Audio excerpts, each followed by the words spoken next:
где-то килограмм 200 весит. Видел, как он своими лапами машет? Смотри, Вон. 2 метра рост. Йо.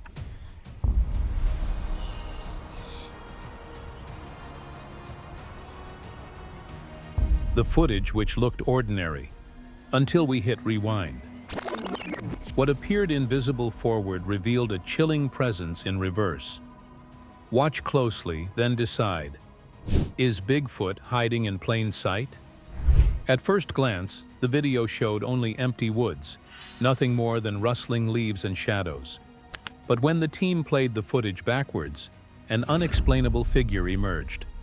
A glimpse of Bigfoot hidden within the frame. This discovery challenges everything we thought we knew about how these creatures reveal themselves. A quiet town nestled on the western side of the Adirondack Mountains. Known for its dense wilderness and remote terrain, it has now become the backdrop for something truly unexplainable. It was a foggy afternoon when a group of friends were out exploring the area. As they moved through the woods, something caught their attention in the distance. A large, upright figure moving between the trees. At first they assumed it might be a bear, but then they looked closer. One of the men pulled out his phone and started recording. The footage shows a tall, black figure, bipedal, walking steadily and without hesitation. What's unsettling is how human-like the creature's movements are. You can clearly make out its arms swinging, the posture completely upright, and the stride smooth, confident. Whatever this was, it wasn't crawling or lumbering like a bear. I don't see it right now. Whoa, there it is. It's a bear. That's not a bear. What is that? It's a freaking bear. What? A bear walking on legs that's brown around here? You can hear the men in the background debating, their voices laced with nervous curiosity. "It's a bear," one says. Another disagrees. "That's not a bear, man." The creature walks as if it has nothing to fear, not hiding, not avoiding them, just calmly passing through the woods. No signs of panic, no sounds of aggression, just that eerie, unbothered movement through the mist. Was it Bigfoot? A Sasquatch? Or some unknown being that calls these mountains home? We'll let you decide. Take a closer look at the clip and let us know what you think in the comments below. What you're about to see might be one of the most unsettling and unfiltered encounters ever uploaded to YouTube. The video comes from a woman named Nanea, an experienced turkey hunter who was out in the woods, doing what she's done countless times before. But this time, the forest had something waiting for her. She didn't go out looking for a mystery. She didn't expect anything unusual, but what she captured, accidentally, has shocked even the most hardened cryptid researchers. The footage opens with a close-up of Nanea's face. She's whispering into the camera, barely able to keep her voice steady. I don't know what I just saw," she whispers. "I'm so startled right now." Her eyes dart towards something just off screen. She slowly turns the camera. At first it's shaky, nervous hands in a terrifying moment, but then it stabilizes, and that's when we see it. Two massive upright figures moving between the trees. Yes, I was out here hunting, and I'm so startled right now. I think I may have stumbled across a Bigfoot. I'm just not sure. Here, let's see if you guys can tell. They're dark, hulking, and disturbingly human in shape, but too big, too wide, too tall. One of them is dragging something along the ground, something limp, something that looks, eerily, like a deer. Nanea believes it was. She believes, "I think I saw a Bigfoot carrying a deer it had killed, and I still don't know how I made it out of there alive." The creature's arms are massive, long and swinging. The way it moves isn't like a bear or anything else that belongs in those woods. These things were upright, coordinated, quiet. Then, one of them slows down. It turns, as if it saw her. There's a sharp intake of breath. The camera jolts, and then, cut to black. Just like that. It's over. Nanea never got closer. She didn't wait to see what would happen next. She backed out of the woods, heart pounding, and uploaded the footage days later, once she could process what she'd seen. Now the question shifts to you. Out there, alone, no help, two towering creatures, one of them dragging a fresh... What would you do? I'm so startled right now. I'm so startled. Yeah, it looks like there's two Bigfoots. I don't know. It looks like he's got a dead deer in his arm or something, I'm not sure. Oh my god, I think he sees me. I have to go. What you're about to see is one of the closest and most unsettling encounters ever caught on camera. This wasn't filmed with a drone or from hundreds of yards away. No, the witness was just a few feet from the creature. The setting? A snow-covered mountainside deep in the forest, with the crisp silence of winter all around, until the screaming began. The footage begins as the couple records something bizarre. In front of them, just beyond the tree line, a massive figure is crouched over something. The man behind the camera whispers, "Shush," trying not to draw attention, but it's already too late. Тихо. Что он там делает, а? Господи, только не мой ног. The creature, a large, hulking figure covered in grayish-white fur, is aggressively beating something on the ground. At first, it's hard to tell what it is, but as the creature rises, dragging the lifeless body along, we catch a glimpse. It looks like a smaller primate. A monkey? In the snowy Russian mountains? That's when things escalate. The creature pauses. Its head turns slightly, and then fully locks onto the camera. In a split second, it knows.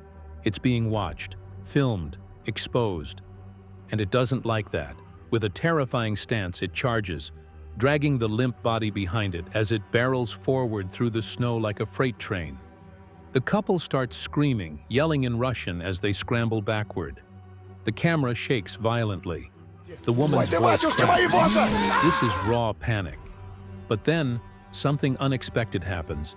Just feet before reaching them, the creature slips. Behind it is a slope, a steep, snow-covered cliffside. And in a violent tumble, it falls, disappearing into the ravine below. You can hear the couple still screaming, but this time in disbelief.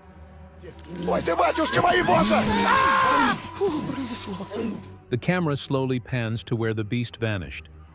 There's no sign of it now, just broken snow and silence. What was the creature dragging? Was it a meal, a rival, or something else entirely? What would have happened had it not slipped?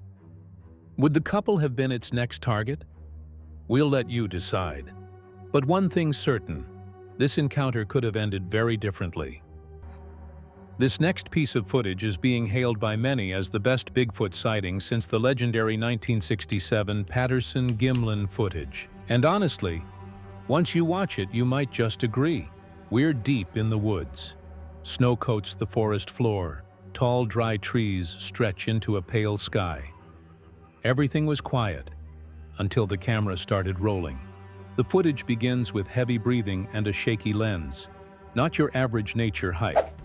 The man behind the camera is clearly in shock. Something rattled him to the core, and it wasn't just a fleeting shadow or rustling leaves. No, he saw something, two figures walking upright in the snow.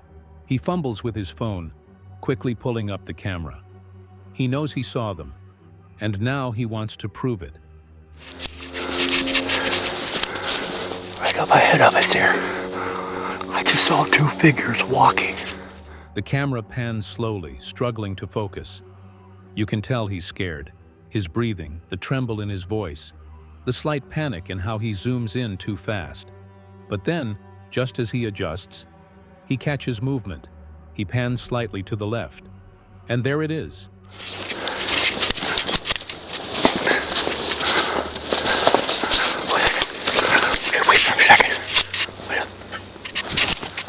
A tall, bipedal figure, black against the white snow, moving slowly but confidently among the trees. And it's big, not just in height, but in sheer mass. This creature isn't hiding. It's moving freely like it owns the woods. Suddenly, it stops.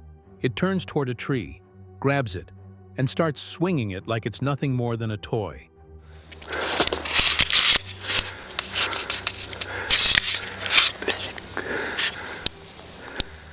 You can hear the panic rising in the man's voice.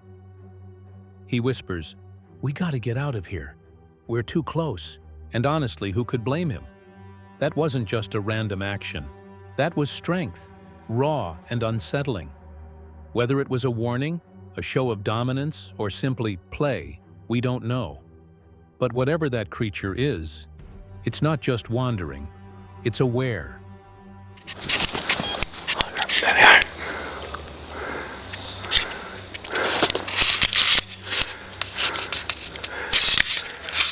The video cuts, but 30 minutes later, the man returns. Against better judgment, he heads back to the exact spot of the sighting, camera still rolling. He points toward a tree. It snapped, resting on the ground just as the creature left it.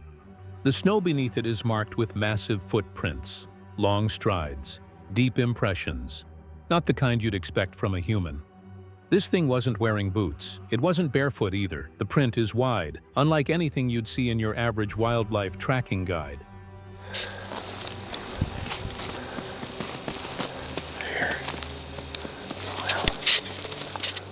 You can hear the conflict in his voice. Curiosity is still battling fear. What did he really see? What was that towering figure that moved through the trees like a ghost, then demonstrated power that no man could match? Was it angry? Territorial? Or was that entire scene, the tree swinging, the slow approach, just a warning, something to say? "I see you. Now leave." The video. Okay. Right here's that tree. Like a creature broke in for whatever reason. And that brings us to the bigger question. Was this a Sasquatch? A Bigfoot? Or something entirely unknown?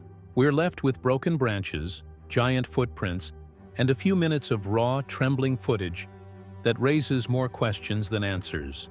But one thing is for sure. Whatever that was, it wasn't human. The forest has secrets, and sometimes if you're in the right place at the wrong time, you catch a glimpse of something that was never meant to be seen. Watch the footage again, frame by frame. See the movement. Listen to the fear. And ask yourself, what really lives in our forests? This next clip comes from a YouTube channel called Broadcast Downloads, who received a startling piece of footage from a group of contractors working deep in the forests of Alberta, Canada. It was supposed to be a routine trip. The workers were headed to a remote construction site, the kind surrounded by dense woods, far from the nearest town. As they made their way toward the clearing, the fog rolled in, visibility dropped, and that's when something caught their eye. At first it was just a silhouette, a mysterious dark figure standing motionless near the tree line. One of the men quickly pulled out his phone and began recording. The others stood still, confused, questioning. The shape barely moved, but its size was clear, massive, and completely still, as if watching them. And then, suddenly, movement. Oh yeah, okay, now I see something, yeah, he's kind of coming over the... Without warning, the figure hurls a large tree branch, not just tossing it, but launching it across the clearing. It crashes to the ground dangerously. The men are not standing very far. You can hear them gasp. One of them yells. Panic sets in. This wasn't a prank. This wasn't someone in a suit. This was real, and it was far too close. It's kind of spooky to begin with because it's this kind of shadowy, murky figure, just sort of peeking, just barely visible at the tree line. Just through the tree.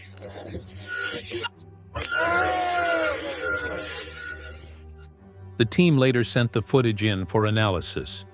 Former NYPD image analyst Connor McCord runs the video through his enhancement software. The enhancement of the colors clearly reveals the figure in the woods, and its incredible strength. What you're seeing now is no illusion.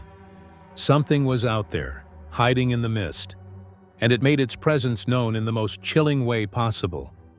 Was it Bigfoot, or something else entirely? We'll let you decide. There's a mist, and there's shadows from the forest. This all causes the image to be blurry. What I'm going to do here is do a level adjustment.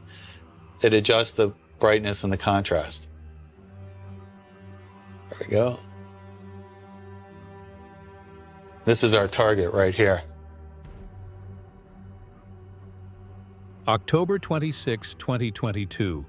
A regular day for two friends out exploring near Silver Point, until something unnatural crossed their path. The footage you're about to see was captured by Clay Shiner and his friend on his property. What started off as a simple hike turned into something they'd never forget.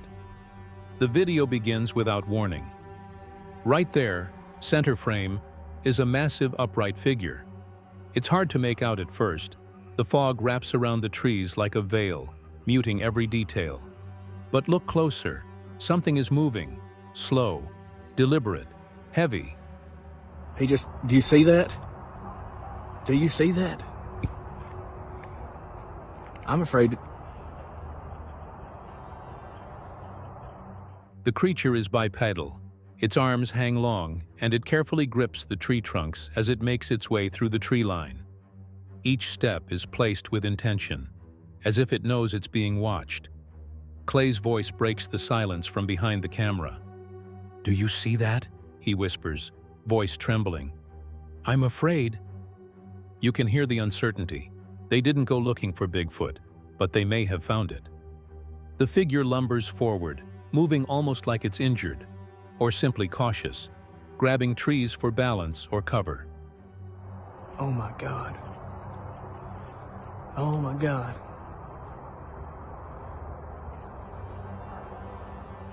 It never turns its head, never looks toward the camera, but its size and posture make one thing clear.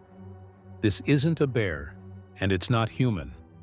Despite being only a few hundred feet away, the thick haze makes the entire moment feel dreamlike, unreal, like something you weren't meant to see. Clay and his friend stay low, silent, in shock. The camera never cuts, just a steady, tense shot of something that has no business being there. Was it watching them too, or was it just passing through? We may never know for sure, but what Clay captured that day is a chilling reminder. Sometimes we stumble upon things in the wild, things we were never meant to see. This next clip comes from the YouTube channel Ohio Paranormal Investigations, a platform dedicated to uncovering and sharing eerie and unexplained sightings from across Ohio. But what you're about to see might just be one of the most unsettling pieces of footage they've ever received. It's a quiet day at Salt Fork State Park, one of Ohio's most well-known hotspots for strange activity. The forest is dense, the air damp, and a light fog hugs the tree line. Dried leaves crunch underfoot, and tall trees loom overhead.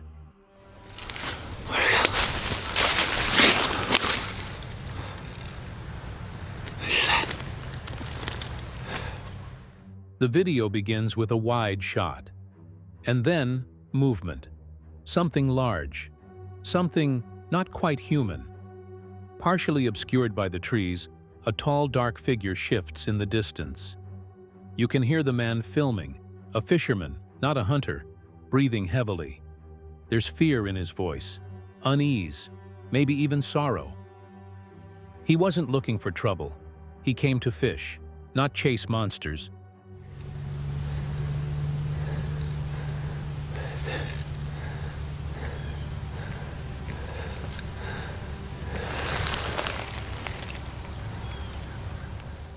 His hands shake as he tries to hold the camera steady.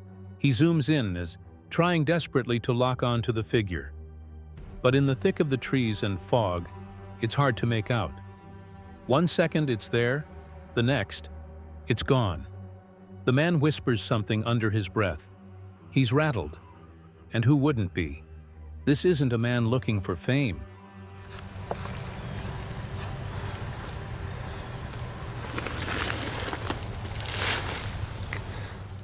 He isn't tracking creatures or telling stories.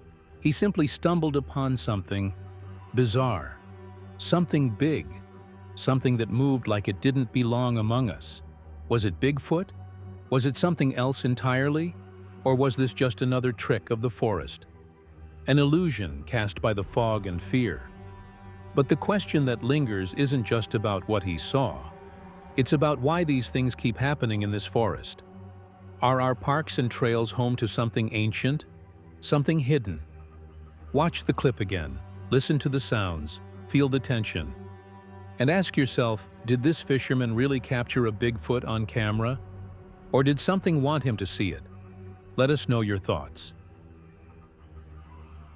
You ever get that feeling like you're being watched? Not in the city, not in a crowd, but somewhere quiet, isolated, where every sound echoes and the silence feels thick. That's what one man felt deep in the forests of North America.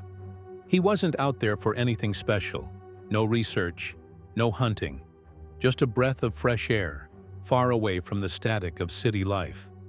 The trees were tall, the forest floor soft with moss. Birds chirped, sunlight filtered gently through the pine branches.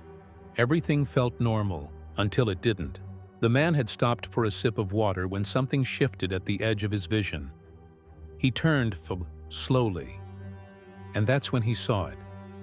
A figure, large, dark, upright.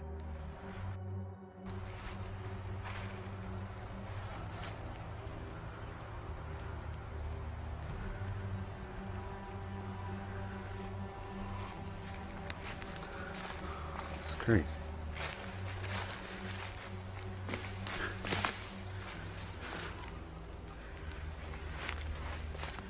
It moved between the trees like it belonged there, not crawling, not hunched, but walking, with long, heavy steps. Its shoulders were massive, arms dangling unnaturally low, swaying slightly as it moved. It was tall, thick, covered head to toe in coarse black hair. But what struck him most wasn't the size, it was the way it moved. There was no panic, no fear. It walked calmly, confidently, like it knew this place, like it owned it, and maybe like it knew it was being watched. The hiker barely breathed. He raised his phone, hit record. You can see it in the clip. The creature doesn't turn, doesn't speed up. It just keeps walking, straight through dense underbrush, like none of it matters. Almost as if it's leading him or warning him.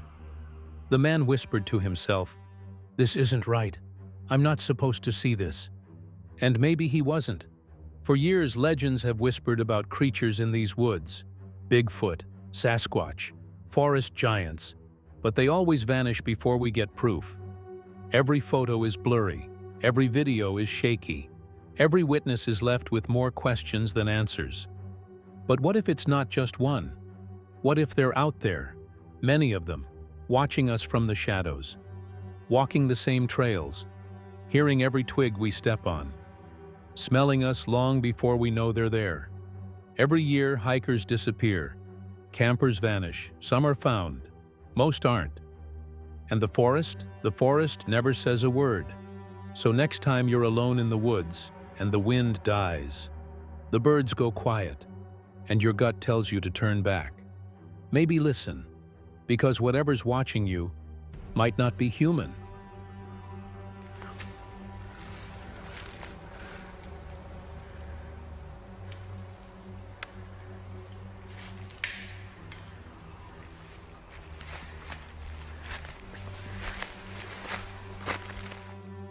It was a quiet ride through the deep woods of Massachusetts. The kind of solo escape most mountain bikers dream about. No crowds, no traffic, just the sound of tires crunching over dirt and the wind moving through trees older than any town nearby. It was 2015, and this rider, armed with a GoPro, was ready to capture his day in the wild. The forest was thick, branches hung low. Sunlight barely pierced through the dense green above. It was peaceful, untouched, the kind of place that hides more than it reveals. Then, It happened. The rider slowed down. He'd seen something.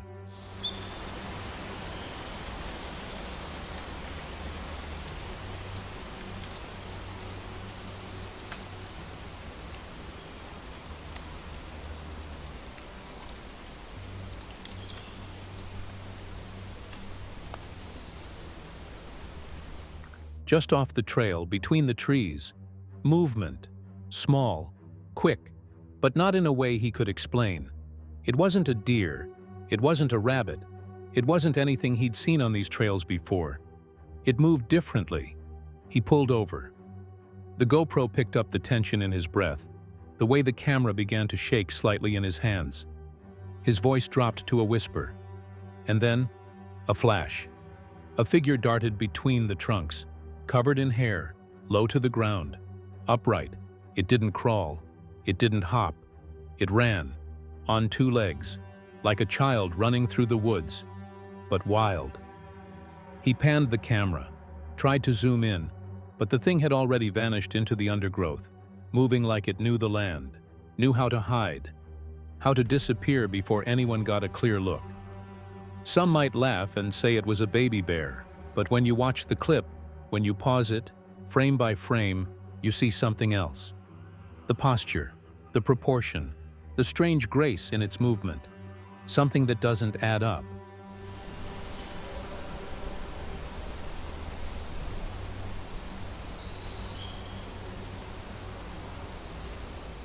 And that's what unsettled him the most, because if it was a baby, where was the mother? For a moment he just stood there. The trail he'd loved for years now felt strange, unfamiliar, like the woods weren't just trees and moss anymore, but something alive, watching, deciding. Massachusetts has always carried its share of wilderness legends, but this was real, caught on camera, brief as it was. So the next time you're alone on a forest trail, breathing in the silence, surrounded by nothing but woods, keep your eyes open. Because if that was a young Sasquatch, then something much bigger is out there too. And it's probably not far behind.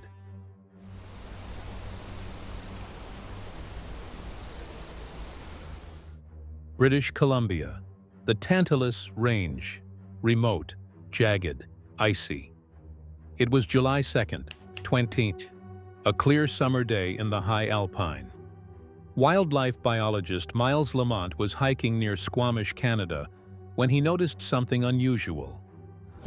We're on top of Tricuni Peak, and pretty sure there's just Sasquatch down there.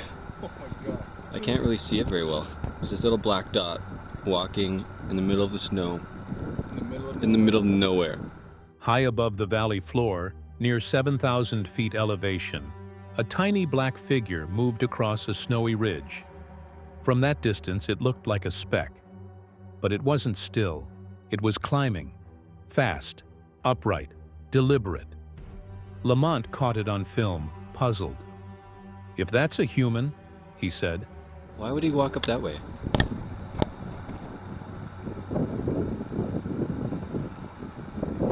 If that was a human, why would you walk up that ridge? Or that snow line? Why would you not just go straight down?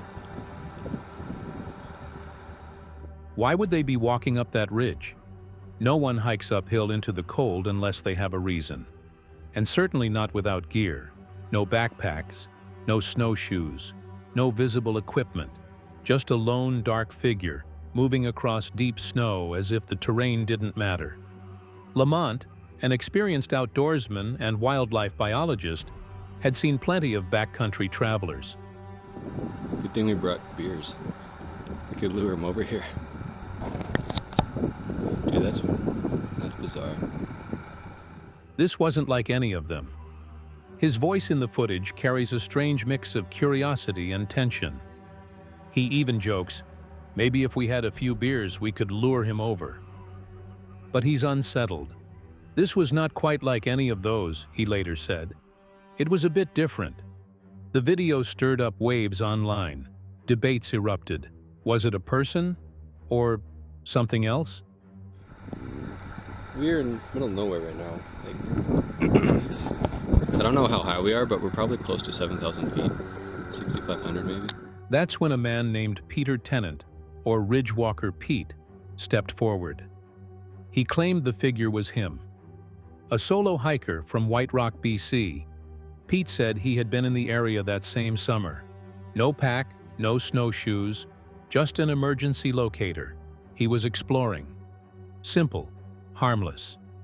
But then, the timeline unraveled. But I mean, he's hiking through snow like it's his job. And where the hell is he going? I mean, there's nowhere to go that way. Pete claimed he was on Tricooney Mountain during the last week of July. Lamont's footage, dated July 2nd, 3 weeks apart, different locations, same range, but not the same day. So if it wasn't Pete, who or what was it? A figure, alone, high in the snow without gear, moving quickly where few dare to tread. In the deep wilderness of British Columbia, far from roads and watchers, maybe legends walk the ridgelines after all. And sometimes, we catch them on camera. I don't...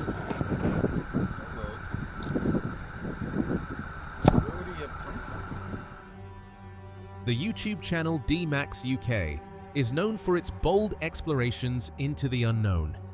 But one discovery stood out, a photograph of a hand that might have belonged to something extraordinary. It began when Bryce received an unusual picture. Someone had found what appeared to be a human-like hand, covered in hair yet ending in claws. Bryce looked closely at the image and said quietly, "I've never heard of Bigfoot having claws, but that certainly looks like a human, hairy hand." He goes on to say, "I threw it back into the woods, but it wasn't until then that I realized what I may have had in my possession."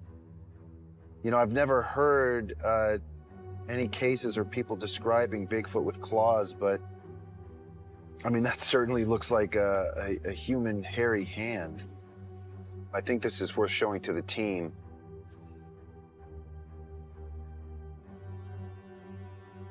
He decided to share it with the rest of the team. When they saw the photo, their reactions were a mix of surprise and confusion. But the claws changed everything. Primate hands don't have claws, they have nails. This was something else entirely. Bryce asked his teammate Ronnie if he had ever heard of Bigfoot stories describing claws. Ronnie said that accounts were mixed.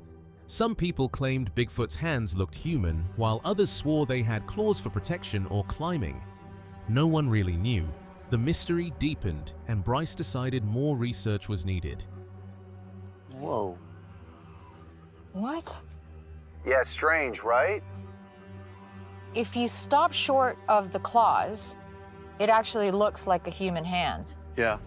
But then primates don't have claws, we have fingernails. I mean, do you think that could be a bear? Or a wolf or a coyote?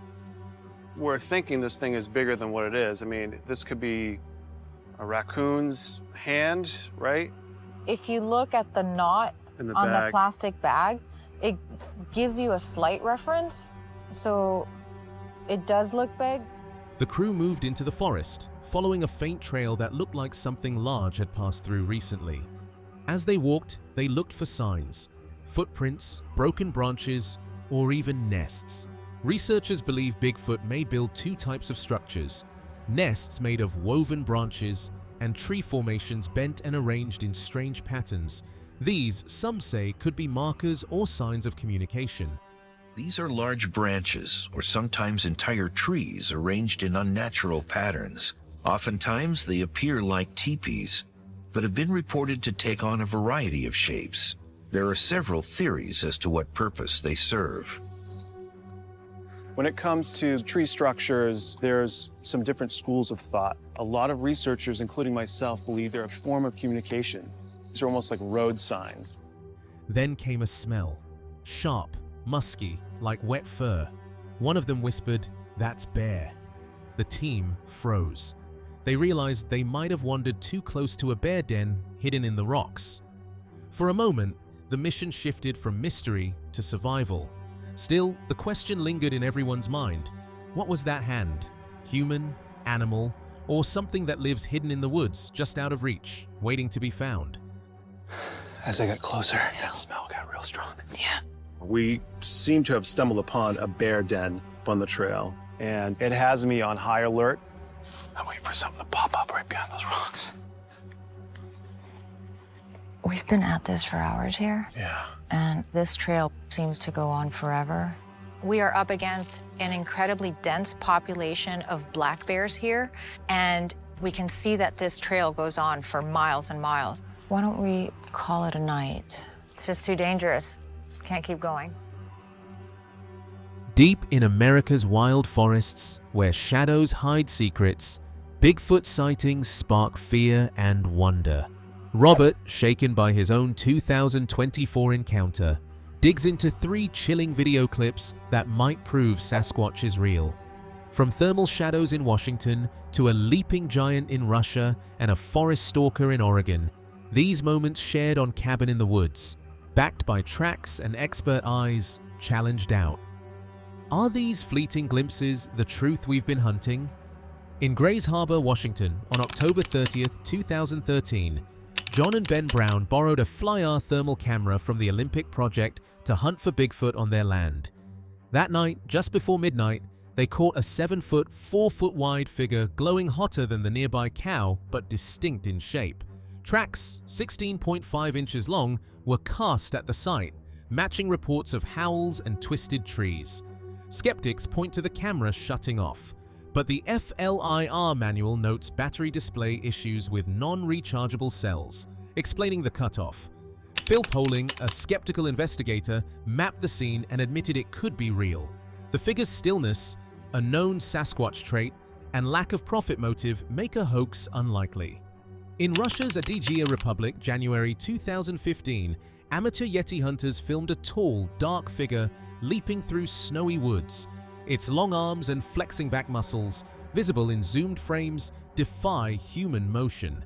Tracks were spotted but not cast, and the clip's raw, shaky quality suggests surprise, not staging. Вот это килограмм 200 весит. Видел, как он своими лапами машет? Смотри, мама. 2 метра рост. Йо! Я боюсь. Надо отдать эту съемку в НТВ. Чрезвычайное положение. Побежали. Пошли за ним. The Caucasus, a hotspot for Almasty lore, adds weight, as does the figure's size against trees. Critics cite blurry footage and missing raw files, but no one's claimed tampering in a decade, and the group's lack of fame or gain bolsters authenticity. The subject also appears to have a natural gait. It looks like it's walking with a heavy, forward-leaning stride that believers argue shows muscle movement rather than stiff costume fabric. When attempting to scale the subject against the trees, even in these highly compressed versions, the figure seems taller and broader than any average human would compared to the surrounding trunks. A bear in the frame underscores the wild setting. Paul Freeman, a former Forest Service patrolman, filmed a massive figure in Oregon's Blue Mountains on August 20th, 1992. Chasing tracks near Daduct Spring, he caught an 8-foot creature brushing a 16-foot tree, later verified by a game warden. Oh, there he goes.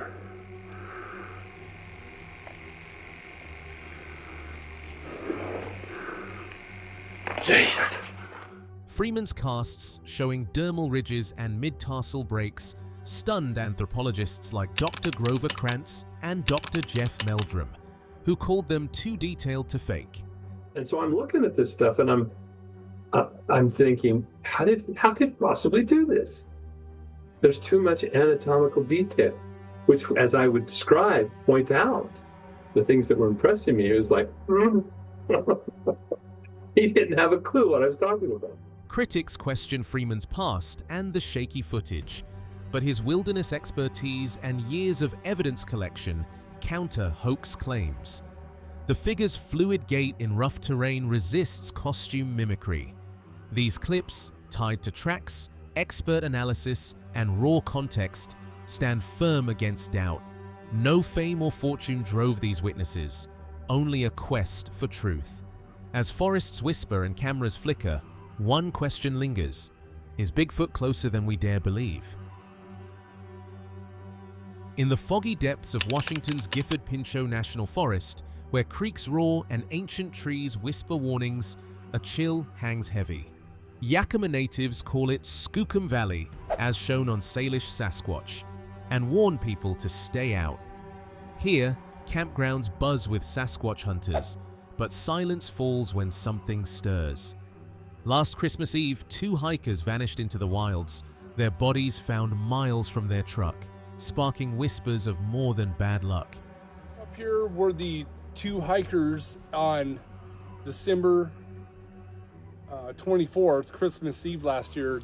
This is where they passed away at. This is right where they were at, and this is right where they brought him out at. So none of us locals can figure out. As soon as we heard this story, even my son-in-law, people I know, we were like, this is absolute crazy. Audio howls, branch snaps, and a debunked butt crack photo fuel the hunt. But the real horror: unseen eyes in the dark. A burning curiosity drives the search, sparked by rooftop tent scares and fleeting glimpses. Weekends blur into quests. What hurts them? How do they heal? Audio recorders hidden on trails of least resistance capture the unknown. First night, I'm going to test a theory of putting my audio recorder on this trail right here. This trail is kind of outside of camp, goes for miles. And why wouldn't a Sasquatch use this trail? It's a path of least resistance. So I'm going to put my audio on this trail, just leave it out the first night. One night, across a creek 200 yards out, a device snags howls that echo human yet bigger, cutting off as phones flip to record. It sounded like it sat right across the river, yelling our way, one hunter recalls. Elk? Wolves? Or something watchful? We woke up at like 4:30 this morning, and actually I originally thought it was someone at one of the other camps screaming.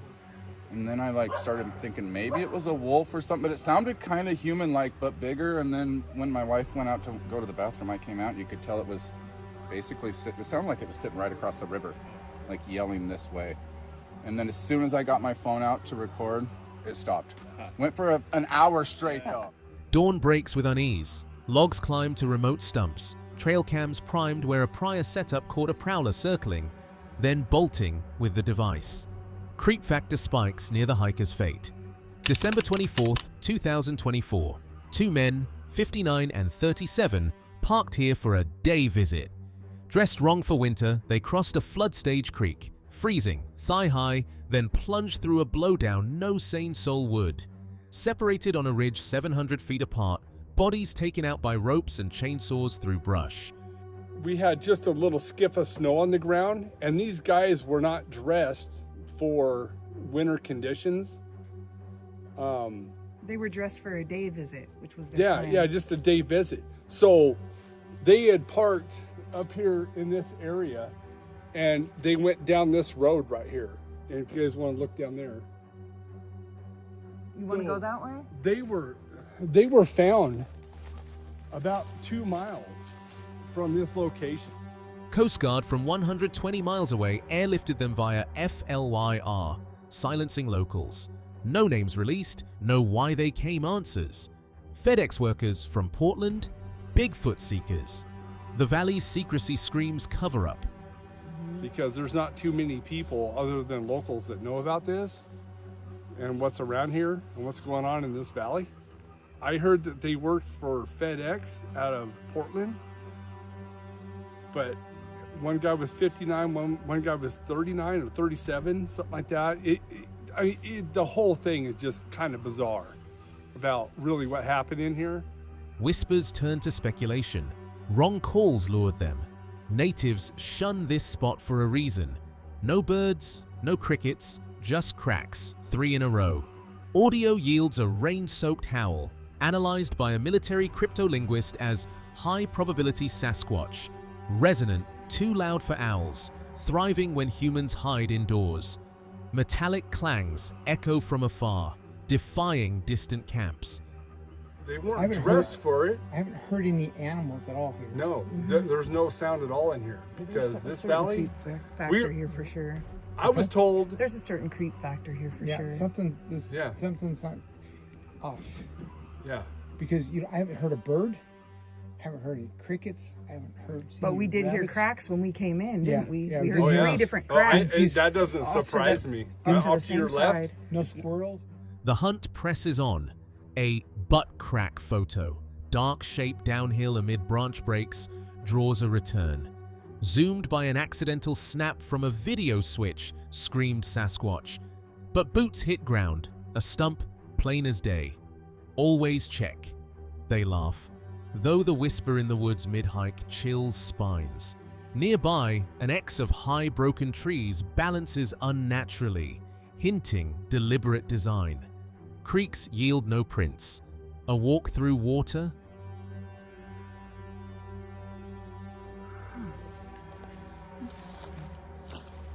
That one's balancing on this tree and this one's balancing on that tree. Huh. Very interesting. What if they just didn't follow the creeks but actually walked through them? Because nothing is leaving any prints in this. Uneventful nights end with pack up, but the forest stirs. The forest is still alive at 2 to 3 a.m. with snaps of thick brush, whoops silencing night. Owls flee for hours, returning tired. Too big for owls, the Guardian mutters after 6 months. Definitely in the night around 2 and 3 in the morning, there's a lot of breakage. Like heavy trees, like thick brush. It doesn't sound like something that's breaking easy, and I see it in the next day. A couple hours later, if we're lucky, I'll hear the owls come back out. Very, very concerning sounds after 6 months here. Are you sure they're owls? Hell no, I'm not sure they're owls. Too big to be an owl. As valleys fall quiet and howls pierce rain, one question haunts the locals. What claim those hikers, and is it calling you next?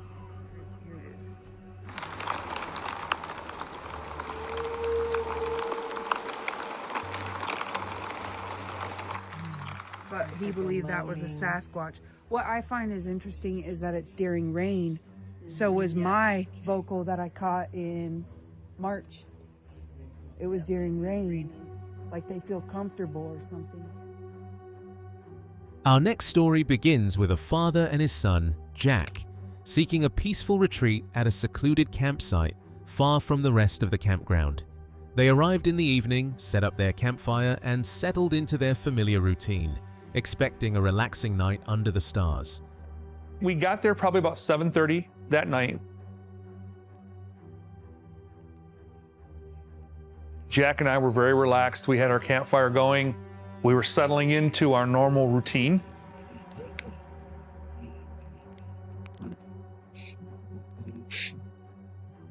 Do you smell that? But as they sat by the fire, an unsettling aroma began to fill the air. A strong metallic smell, like fresh blood. Unsure of its origin, but growing concerned, the father decided to investigate, believing it might be a recent deer nearby.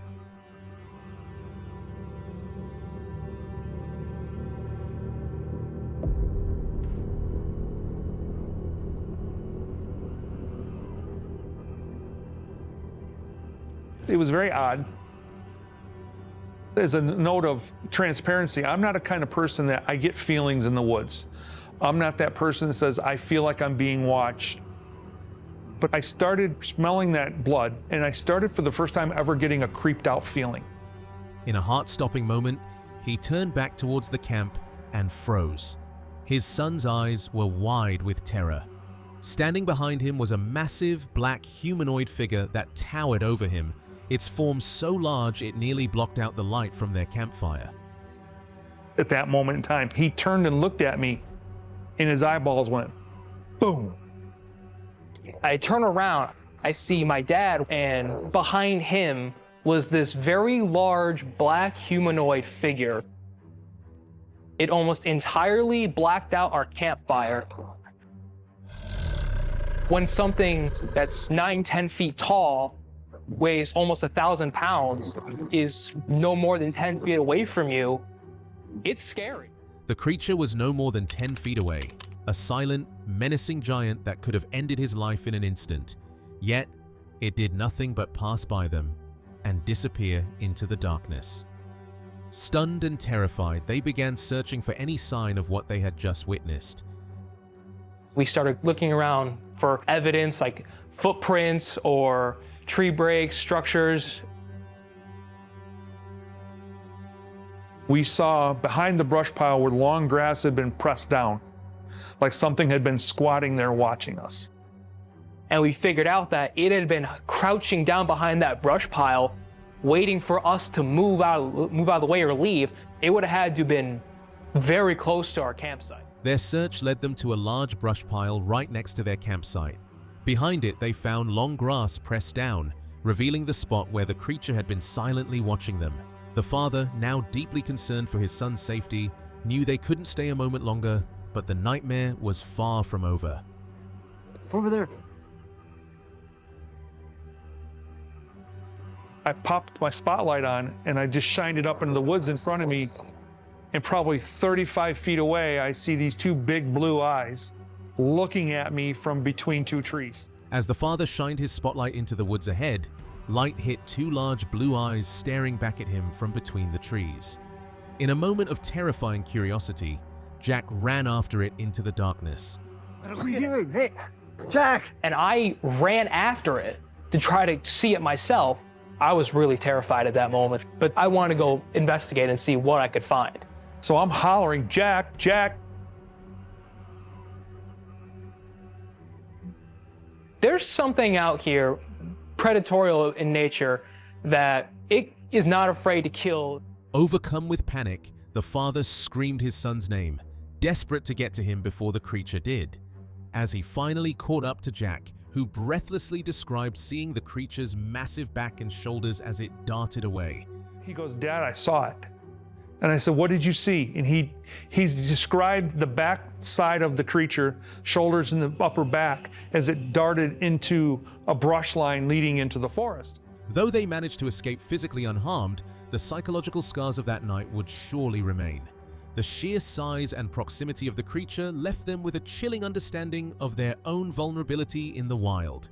One thing is certain, they were intruders in its territory, and they will never forget the night they came face to face with the terrifying reality of what roams the woods after dark. Welcome to Cabin in the Woods, a channel that dives into the eerie world of folklore and unsolved mysteries. The creator tackles long-standing enigmas, none more famous than the Patterson-Gimlin film. While many call it a man in a suit, he presents chilling evidence that what Patterson and Gimlin captured in 1967 was no hoax. Step by step, he unveils evidence that forces viewers to confront a much darker reality.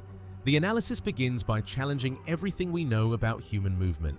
The creator explains how the creature's distinct bent knee propulsion and gait would be impossible for any human, especially in a bulky suit. First of all, we have biomechanics and gait. According to anthropologist and primate expert Dr. Jeff Meldrum, the bent knee propulsion that we see from the creature in the film would be impossible, or at the very least highly impractical for a human being. We're just not built to propel ourselves forward with that bent knee stride that you see from the creature in the film. He then highlights the stride length, measured at 41 inches from the footprints left behind. This isn't just a long step, it's a smooth, powerful gait that even a tall human would struggle to mimic without looking awkward, starkly contrasting the graceful, natural movement captured in the grainy footage. The footprints cast by Patterson and Gimlin after they filmed the creature had a 41-inch stride length on average, which is a much longer stride than an average human could comfortably copy, even a taller than average human. I mean, I'm 6 feet tall. I attempted some 41-inch strides before making this video. I just wouldn't look nearly as graceful as the subject of the film does, even at my height and with rather long legs. It's just not doable for human beings. The investigation then moves from the creature's walk to the very anatomy beneath its skin, or fur. We are shown that in the stabilized footage, one can clearly see muscles flexing and moving with each step. We're pretty good at making realistic monkey and monster suits nowadays, but we still haven't mastered the ability to recreate authentic muscle movement, the flexing and changing of shape and hardness of muscles that we see beneath the skin of real creatures, ourselves included. But in the Patterson-Gimlin film, you can clearly see that we have flexing calf muscles as the creature propels itself forward with each footstep. We see flexing thigh muscles, we see glute muscles changing and flexing. The narrator highlights the visible flexing of calf, thigh, and even back muscles, a level of detail that special effects experts of the time, and even today, would find nearly impossible to recreate in a suit. The argument is simple and terrifying. Suits don't have muscles, but living creatures do. In fact, according to two different veteran Hollywood special effects specialists, Bill Munns and John Chambers, the sort of muscle flexing beneath the skin quality that we see in the Patterson-Gimlin film would be extremely difficult and most likely impossible for a human being in a suit to replicate. Next, the analysis focuses on the creature's proportions, which defy human anatomy. It's obvious to anyone who has seen the film that the arms of the subject are a lot longer in proportion to its body length than the arms of a human. In fact, several recreation attempts with humans in suits have failed for just this reason, because the arms of the human in the suit always look comically short in comparison to the actual Patterson-Gimlin film. Its arms are far longer in proportion to its body than a human's, and they swing with a natural smoothness that suggests real limbs, not prosthetics hidden in sleeves. The entire skeletal structure, from its torso to leg ratio to the length of its limbs, points not to a disguised man, but to something else entirely. The next reason the film is authentic is the behavioral realism we see from the creature. If it were just a man in a suit, he probably wouldn't have acted so nonchalant.